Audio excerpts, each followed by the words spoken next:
This is a big deal in Common Core, is being able to kind of mix the algebra and geometry. So here's what I'm going to be asking you to do. I'm going to ask you to plot a shape, plot a shape and a lot of these, and then use either the distance formula, which is this guy right here. Remember, it's just distance is formula is just Pythagorean theorem. When you're on a graphing grid, you're not literally doing x2 minus x1, I hope, with the coordinates. You're just getting the horizontal distance and squaring it, and getting the vertical distance and squaring it, adding them up, taking the square root. So distance you'll be asked to do, you'll be asked to find the midpoint, and then you ask to find the slope, because we can use, for example, the distance to decide if it's a square or a rhombus. All four sides would be equal distance or length. If we want to figure out if something's a parallelogram, we would check the slopes of opposite sides and see if they're the same. If we want to know for sure two diagonals hit at a right angle, we might look for opposite reciprocal slopes. Okay. So these are the three formulas just from the very beginning of the year that we'll be using over and over again on these shapes that we plot. Okay. So yes, they're proofs. I think they're a little more intuitive. They're better than like a two-column proof. It's just using one of those formulas to demonstrate something is a midpoint, or slopes are the same, or lengths are the same, or slopes are opposite reciprocals. So, for example, so that's just a quick review of those formulas. Those are up at the top. We're going to plot the 3 points here, and then try and decide which type of triangle it is. You may be able to tell by eye, or at least have an idea of what it is. But we want to demonstrate that using one of those three formulas up there. So it says we have vertices at 0, 1. Go ahead and plot this with me. So 0, 1, we have a point there at 4, 4. And then 7, 0 is just off the grid here. So C is 7, 0.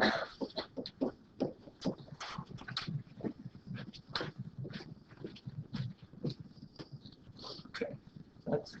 Those are actually close enough that maybe we can't quite tell by eye. Grayson, do you think you can? So is the triangle scalene? Scalene would mean all three sides are different length. Or is it isosceles, or is it equilateral? It's looking equilaterally? Okay, we'll see. Anybody else have an idea what they think it is? Maybe it's isosceles? Okay. So this is a good example. It's a little bit hard to tell, I think. It sounds like from what you guys are saying. It's kind of hard to tell. So how are we going to go about deciding this once and for all?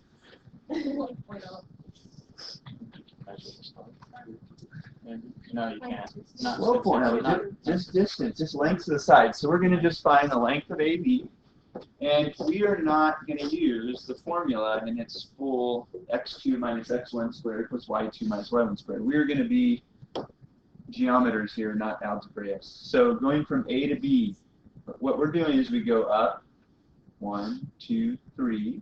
So that's my y2 minus y1 squared, right? So 3, the vertical is my y2 minus y1, and then I'm going over 1, 2, 1, 2, 3, 4. That's my x2 minus x1. So I've got the first one, AB, is equal to 16 plus 9 is 25. Square root of 25 is 5. So I've got a distance here of 5. I'll write that in. What I have in red is how I calculate it. I'm just getting the legs of that right triangle that you see in red. You can build off of it. Okay? So do you guys understand how I got the 3 and the 4? Are we okay with that? We're going to do this again for another set of sides. Right, so got my red pen here. Let's find distance about BC. So BC is equal to the square root of something squared plus something squared here. So let's see, trickier over here. We got to go 1, 2, 3 over. That's my x2 minus x1. And then we're going to go, how many down? 1, 2, 3, 4. Ooh, it's looking good for the isosceles candidates, but they're the ones who said isosceles. Looking good so far. So we've got 9 plus 16. I'm noticing the same numbers there. So that's going to be 5 as well. So this guy right here is 5. And then finally AC. AC is looking longer to me than these other ones. So we'll see. I think it might be isosceles. So we've got square root of, erase this one.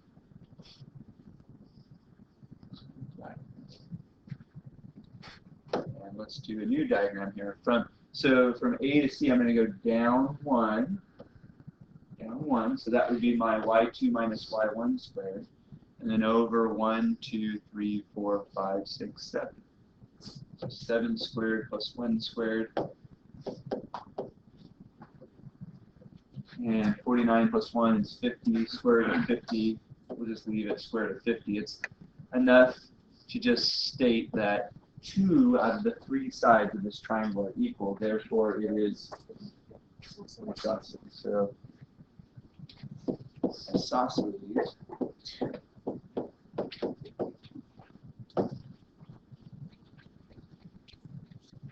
because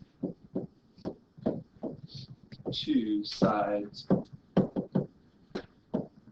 are equal.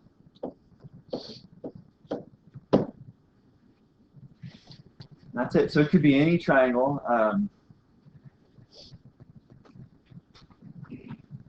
Or my next example, I think, is a quadrilateral. So any triangle or quadrilateral would be fair game. I ask you what shape is it, be as precise as you can, that type of thing. There we use the distance formula. We didn't use slope, we didn't use midpoint yet.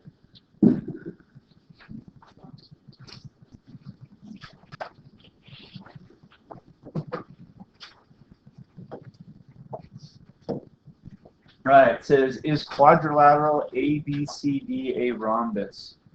So we're given a hint. It says find the slopes of the diagonals. What's special about, so a rhombus is a parallelogram, but what's special about the diagonals, remember? The way in which they cross? They do, they bisect, but that's the case even in a parallelogram. So it's one step further. Perpendicular. So do you see why the hint is here? I mean, there are other ways we could do this. We could separately find the slopes of the opposite sides and show that those are equal, therefore it's a parallelogram, and then we could also find the length of each side, and those two together define a rhombus. A rhombus is a parallelogram with all 4 sides equal, so we could do that. The hint here is find the slopes of the diagonals. So if we can establish that those diagonals are perpendicular, that's going to at least narrow it down to, I guess, a square kite or a rhombus. But we can then kind of look at the side lengths to see if they're parallel. Yeah. Okay. Well, what are yours? We have 2 of the same number. Yeah. Okay. Oh, do you? 4, 5. Well, then yours is not right. So change one of them. So why don't you make them match mine up here? So we got -2, 0, 0, 4. 2, 2, and then 4, 6. So let's see what this looks like. So -2, 0. That's A. 0, 4 is up here. 2, 2 is right here. And then 4, 6 is up here. So we've got A, B, C, D. If you connect them, it's looking pretty rhombus-like. What I'm saying is the hints there, you could use it. You could go about this in other ways too. I mean, if you don't remember that theorem about the diagonals being perpendicular bisectors of each other, what you could do is separately find the length of each side, and then also find the slopes of the opposite side. So it's either way. What are the slopes of the diagonals here? Let's look at it. There's one diagonal. Can you tell me what the slope of that diagonal is? 1. Well, and it's what sign? Because they do have to be opposite. So yeah, so slope BC is equal to -1. And I can see it just right here. I'm going 1 down, 1 over, 1 down, 1 over, right? You can get it right off of the grid.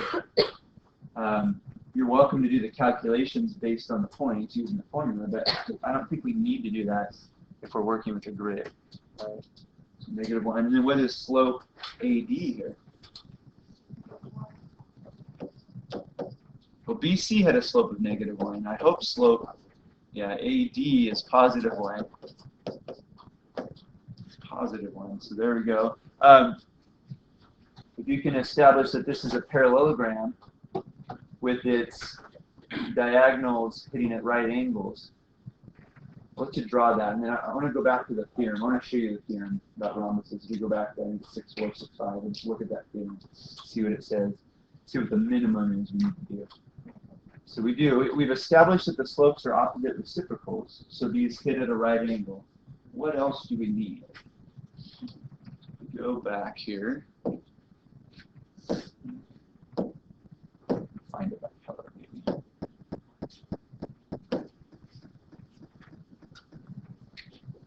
Oh, there it is. I think it's there.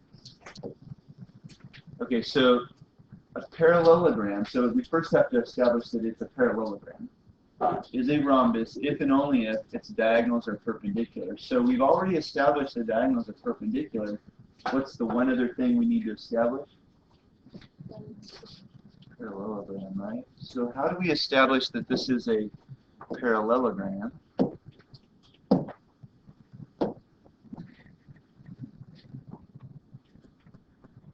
What do we need to establish here? What's the slope of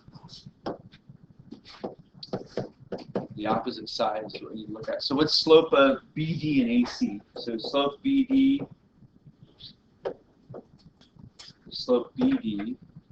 I believe equals, by I it looks like, slope BD equals slope AC, which is equal to what? We go up 1, 2, draw our little diagram here, up 1, 2, and over 1, 2, 3, 4. Is it the same thing here? 1, 2, 3, 4, 1, 2, yeah. So the slope is 1/2 for both of those. So far it's looking good for being a parallelogram. I can tell by eye that it's a parallelogram. Easy to see. But then we've got over here, mess with this figure. Let's take this out.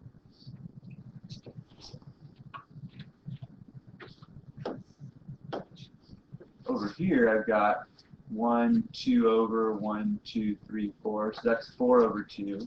This one is also 4 over 2. So slope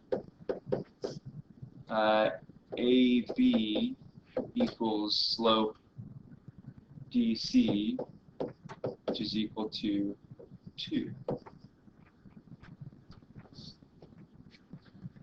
So what this does over here, the fact that the opposite sides are parallel says it's a parallelogram. So since opposite, give me grief today, since opposite sides are parallel, ABCD is a parallelogram.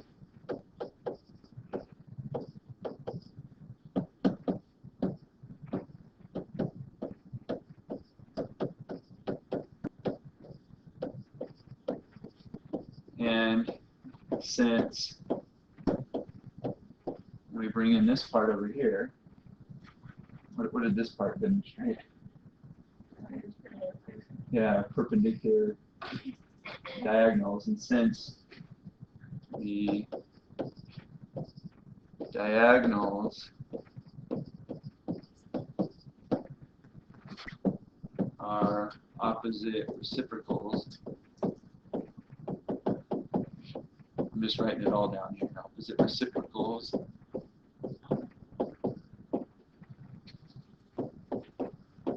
the diagonals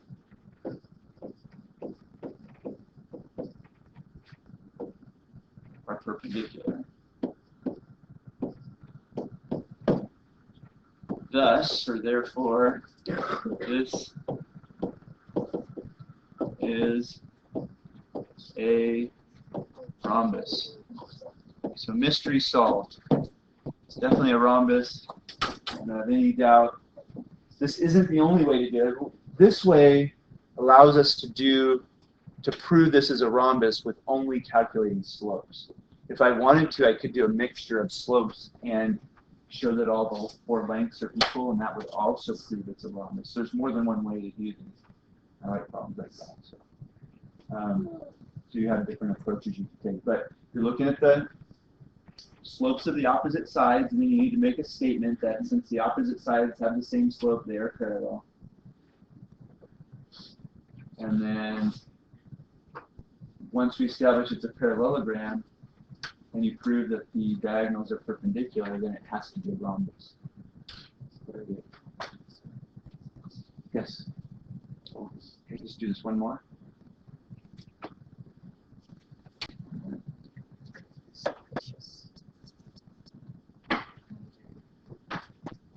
It is.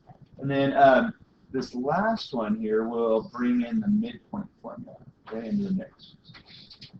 This is the diagram shows a general parallelogram. There it is. When you say general, that means the vertices are labeled with variables, so it's not a specific one.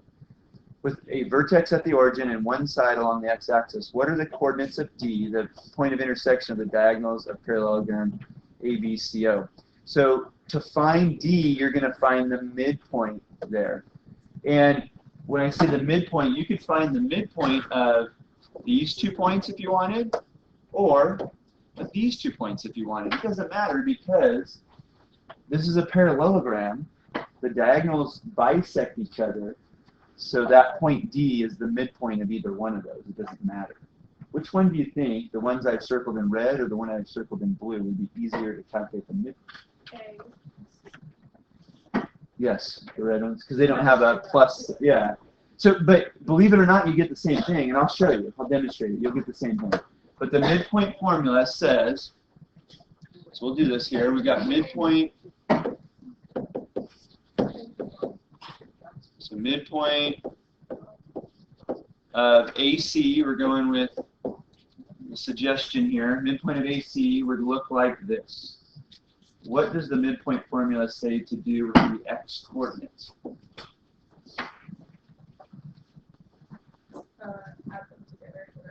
Add them together, divide by 2. So I'm going to do that. 2b plus 2a divided by 2. What does the midpoint formula say to do with the y coordinate?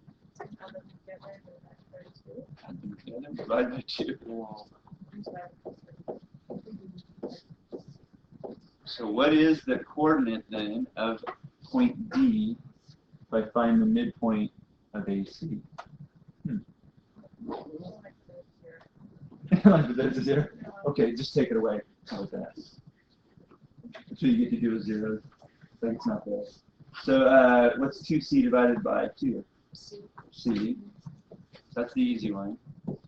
What happens up here? Take off the 2's. Take off the 2's.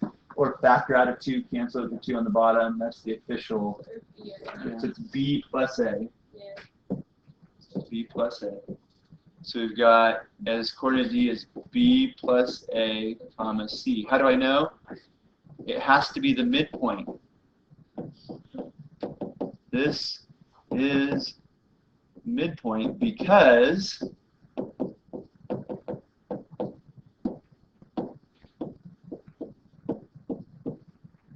diagonals must bisect each other.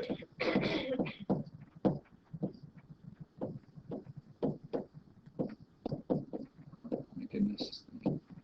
I can't write with this today. It's just so they bisect each other. So if it's a parallelogram, which they told us it is, the diagonals bisect each other, meaning that point D of intersection has to be the midpoint. Now, what if I added these two right here? What's half of 2a plus 2b over 0, or plus 0? That'd be A plus b, and then 2c and 0 would give me C. So that doesn't matter which ones you choose, you're going to get the same thing. But that's the idea. I answered the how do you know here. So these are good examples. One we used midpoint, one we used slopes, and one we used distance. And you will have more than one way to do a lot of these problems. The section we do Monday is a little more like this, just doing some proofs using coordinate geometry, like we did here on example 3. We didn't set this up as a formal proof, but there it is. All right? Yes. So we'll hold off to that one.